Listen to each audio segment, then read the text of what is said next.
Yes, good morning to all. आज हम lesson number 3 positive health के बड़े क्वेश्चंस देखेंगे जो 60 वर्ड्स में आपको लिखने हैं। बड़े क्वेश्चंस के बारे में बता दूं कि आप जो छोटे क्वेश्चन आपने याद किए हैं उनको मिला करके और बड़े क्वेश्चन बनाने में आपको हेल्प मिल सकती है। तो बड़े क्वेश्चन अगर आपको एग्जाम में लिखने में प्रॉब्लम आए तो आप छोटे क्वेश्चन जो भी आपको याद है उनको मिला करके और आंसर बना करके लिख सकते हैं। और आसान तरीका और बताता हूँ कि बड़े क्वेश्चंस आपको याद करने हैं या आपको ऐसे निबंध याद करने हैं, स्टोरी याद करनी है, बड़े लेटर्स याद करने हैं, फॉर्मल इनफॉर्मल लेटर्स याद करने हैं, तो उसमें आप पूरा सेंटेंस रटिए मत, आप खुद बनाने की कोशिश कीजिए। अब आप कहेंगे खुद कैसे बने? खुद भी बनाना बहुत आसान है। केवल आपको सेंटेंस में जो भी हेल्पिंग वर्ब आई हैं, सहायक क्रिया आई हैं, उनको आपको याद करना है। उन सहायक क्रिया या हेल्पिंग वर्ब के आगे आप जो भी कर्ता या सब्जेक्ट है वो लगाएंगे, उसमें आपको कोई प्रॉब्लम नहीं आएगी सब्जेक्ट जोड़ने में। जो कोई काम करने वाले या जिसके बारे में हम सेंटेंस में कुछ कह रहे हैं वो सब्जेक्ट होता है, उसके बाद सहायक क्रिया और क्रिया आपको थोड़ा सा ध्यान देनी है, और उसके बाद में आप अपने मन से कुछ भी जोड़ सकते हो, उसमें मिस्टेक होने की, गलती होने के चांसेस कम रहते हैं। अब देखिए, पहला क्वेश्चन है, why do people in developed countries, विकसित देशों के अंदर जो है, remain far from achieving positive health. तो विकसित देशों में जो है पॉजिटिव हेल्थ क्यों नहीं मिलती है? तो इसमें पीपल इन डेवलप्ड क्वेश्चन में से आधा से काफ़ी आपको मिलेगा। People in developed countries remain far from achieving positive health, यहाँ तक आपने इसमें से ले लिया। इसके बाद में चूँकि वाई आया, वाई आने पर अपन बिकॉज को यूज़ करते हैं। Because they have week and limited family, क्योंकि वो कमज़ोर तो होते ही हैं और फैमिली छोटी होती है। नेबरिंग एंड फ्रेंडली रिलेशंस, और वहाँ पर जो है पड़ोस से और दोस्तों के संबंध भी कम होते हैं। Weak limited family and weak neighbouring and friendly relations, thus even though, और इस कारण से they are well off in wealth, और इस कारण से दूर रहते हैं और स्वास्थ्य and nutritional and better environmental condition. Most of them are in stress, depression, tension, mentally and psychological problems. तो दे आर इन, है ना, most of them are in, और आगे के ये वर्ड्स आ जाएंगे, आर इन आपको याद करना है। Question number 2, what problems are faced by people in developing countries. तो विकसित देशों में क्या क्या समस्याएं आ रही हैं इन अचीविंग पॉजिटिव हेल्थ, अच्छे स्वास्थ्य पाने में क्या क्या प्रॉब्लम आ रही हैं। तो मैनी प्रॉब्लम्स, यहाँ मैनी लगा दीजिए, many problems are faced by people in developing countries, विकासशील देशों में, इन अचीविंग पॉजिटिव हेल्थ। तो आप वो क्या क्या है, the environmental and nutritional level, environmental वातावरण का, और फूड स्टेटस, न्यूट्रिशनल अगर याद नहीं आ रहा है तो आप फूड भी जोड़ सकते हैं। स्टेटस इज लोअर, का नीचा है, इन दीज कंट्रीज में। They do not have clean, they do not have, है ना, ये याद करना है, do not have clean environment and proper money, है ना, प्रॉपर फूड, वातावरण तो शुद्ध नहीं है, पैसा भी कम है।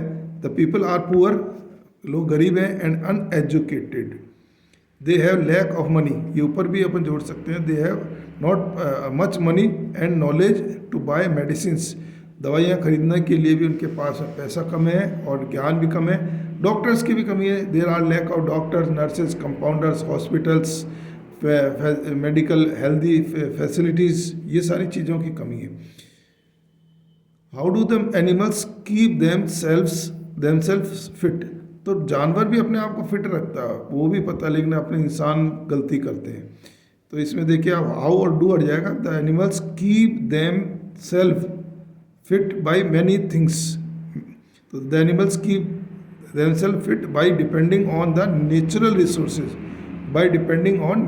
Resources, they eat only the required amount of food, वो जानवर बहुत ज़्यादा नहीं खाता कि आज शादी में जाना है बहुत सारा जीम लें। दे ईट, है ना, दे ईट only the required amount of food, they do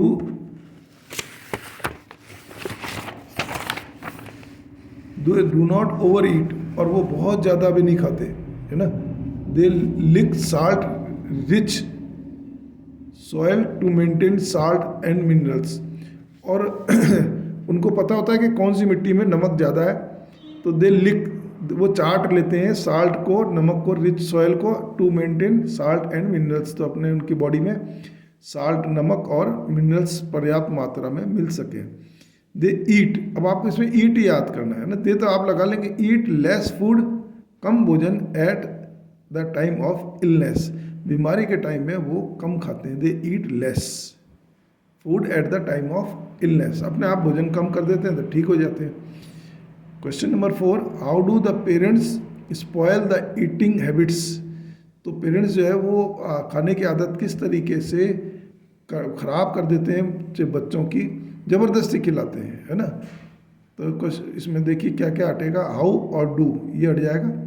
the parents spoil ख़राब करना, the eating habits of their children, ये आपका यहाँ आ गया। द पेरेंट्स स्पॉयल, डिस्ट्रॉय भी कर सकते हैं, the eating habits of their children in overzealousness, अति उत्साह के अंदर, है ना। दे फोर्स इन्फेंट्स, फोर्स आपको याद करना है इसके अंदर, force, they force young children, infants का मतलब बहुत छोटे बच्चे, and small children to eat more and more, कि ज़्यादा खाएंगे तो जल्दी बड़े हो जाएंगे, to eat more and more. They force infants and small children to eat because it is feeding time, not because they are hungry, वो खाने का टाइम हो गया इसलिए कि बच्चे को ज़बरदस्ती खिलाते हैं, चाहे वो उस टाइम बच्चे को भूख लगी हो चाहे नहीं लगी हो, है ना। तो they force infants, they feed भी कर सकते, they feed infants and small children to eat, force में यहाँ तो to eat because it is feeding time, not because they are hungry, भूख के कारण नहीं।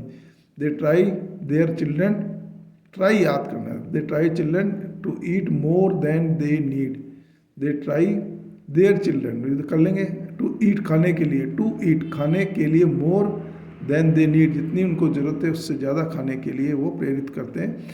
तो इस तरीके से आप ये बड़े क्वेश्चंस याद करेंगे कि जो सेंटेंस है उसमें कौन सी सहायक क्रिया और क्रिया आ रही है, कौन सी हेल्पिंग वर्ब और वर्ब आ रही है, उसको आप अंडरलाइन कीजिए, उसको थोड़ा सा आप याद करिए।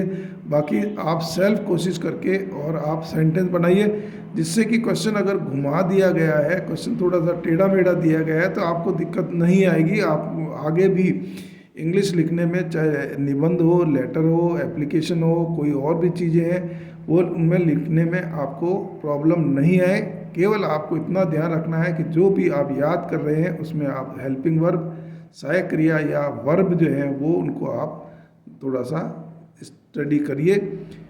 उम्मीद है कि ये आप वीडियोस आपको अच्छी लग रही होंगी और आप इनको शेयर कीजिए, दूसरे फ्रेंड्स को भी भेजिए, लाइक कीजिए, सब्सक्राइब कीजिए, ताकि आप ज़्यादा से ज़्यादा फ़ायदा उठा सकें। ये lesson number 3। Thank you very much.